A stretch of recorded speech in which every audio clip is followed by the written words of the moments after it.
आप सबको जय मसीह की। कैसे हैं आप सभी? आज मैं विश्वास करता हूं कि आप परमेश्वर के अनुग्रह में, परमेश्वर के आशीषों के द्वारा अच्छे हो गए। आज हम जिस विषय में देखेंगे वह है दान। आज हम देखेंगे कि किस तरह हमने अपने हाथों को खोलना है और अपने हृदय को खोलना है। अपने से कैसे हमने दूसरे की सहायता करनी है, या कैसे अपने द्वारा जो है एक कलीसिया को चलाना है, कैसे अपने द्वारा दासों की सहायता करनी है।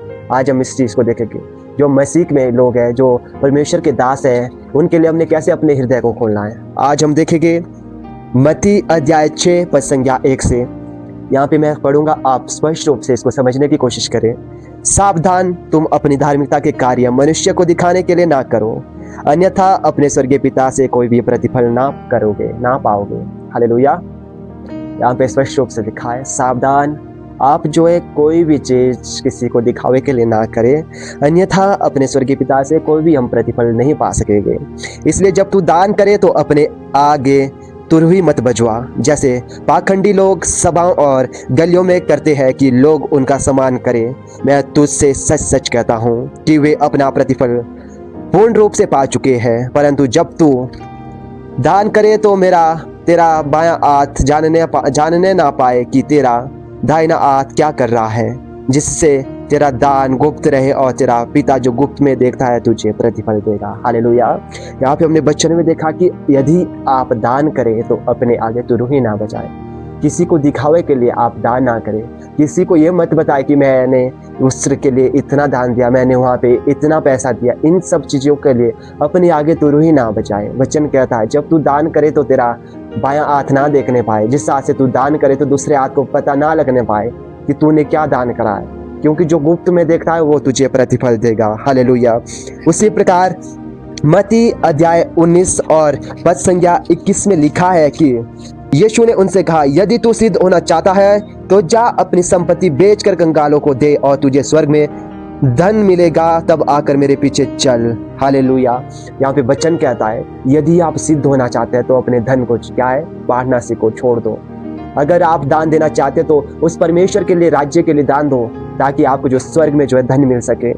परमेश्वर का वचन स्पष्ट रूप से कहता है, यदि हम नीति वचन अध्याय 3 आयत 9 और 10 में लिखा है कि अपने धन से यहोवा का आदर करो और अपनी सारी उपज की पहली उपज लेकर परमेश्वर के राज्य के लिए, तब तुम्हारे खलियान बहुतायत से भर जाएंगे और तुम्हारे कुंड दाखमधु से फूट पड़ेंगे। हालेलुया। यहाँ पे वचन कहता है, जब आप परमेश्वर के राज्य के लिए उन चीज़ों को लाएंगे जो आप कुछ काम कर रहे हैं, अगर आप जॉब में उस जॉब का कुछ हिस्सा जो है परमेश्वर के राज्य के लिए समर्पित करेंगे, तो आप उसमें जो आशीषों को पाएंगे।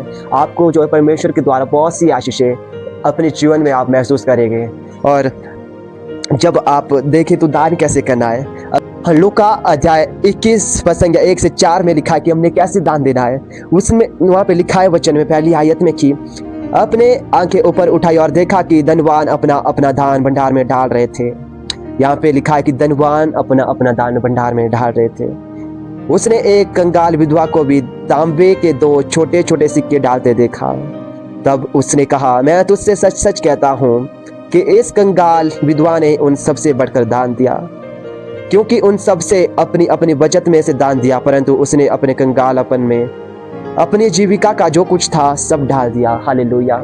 यहाँ पे हम कंगाल विधवा को देखते हैं, जिसके पास जो है 2 सिक्के से लेकर कुछ भी नहीं था, और राजा लोग जो है अपना धन जो बचा था उससे जो परमेश्वर के राज्य के लिए चढ़ा रहे थे। परंतु जो विधवा थी उसके पास सिर्फ सिक्के के सिवा कुछ नहीं था।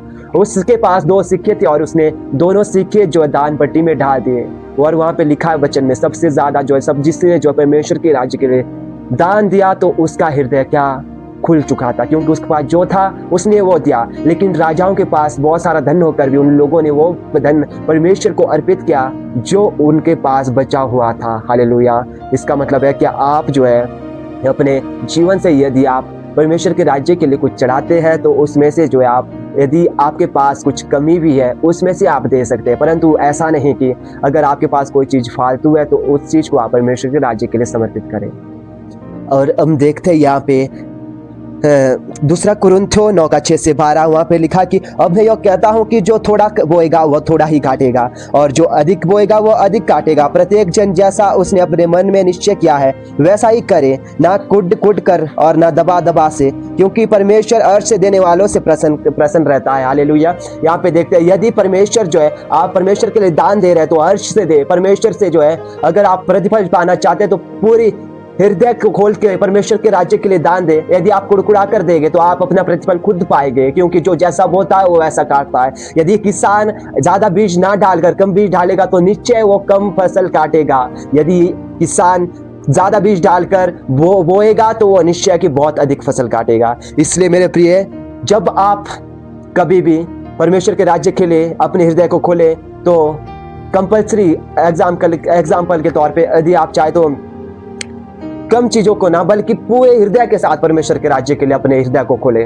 और आगे वचन कहता है कि नीति वचन में लिखा है कि 21:26 वहां पे लिखा है, कुछ लोग हमेशा अधिक पाने के लिए लालची होते हैं। वहां पे लिखा है कि कुछ लोग अधिक पाने के लिए लालची होते हैं। यदि ये आप उन लोगों में से है तो आप जो है बहुत सारी चीजों को, बहुत सारे प्रतिफल को खो बैठोगे। इसलिए लेकिन ईश्वरीय लोग देना पसंद करते हैं। अगर आप जो लालचीपन अपने हृदय में रखते हैं तो शायद आप ईश्वर के राज्य के लिए प्रवेश करने में बहुत कठिनाइयां पाएंगे। लेकिन आप जो ईश्वर के साथ प्रसन्नता के साथ रहना चाहते हैं तो परमेश्वर के लोग जो है देना पसंद करते हैं। तो आप अपने हृदय को खोलें और अपने जो आपके पास है उसमें उसे देना सीखें। जब आप देना सीखोगे तो आप निश्चय की बटोरोगे भी। प्रभु कहता है कि जब तुम बोओगे तो तुम निश्चय की आप काटेगे भी। आप सबको प्रभु इस वचन से आशीष दे। सबको जय मसीह की।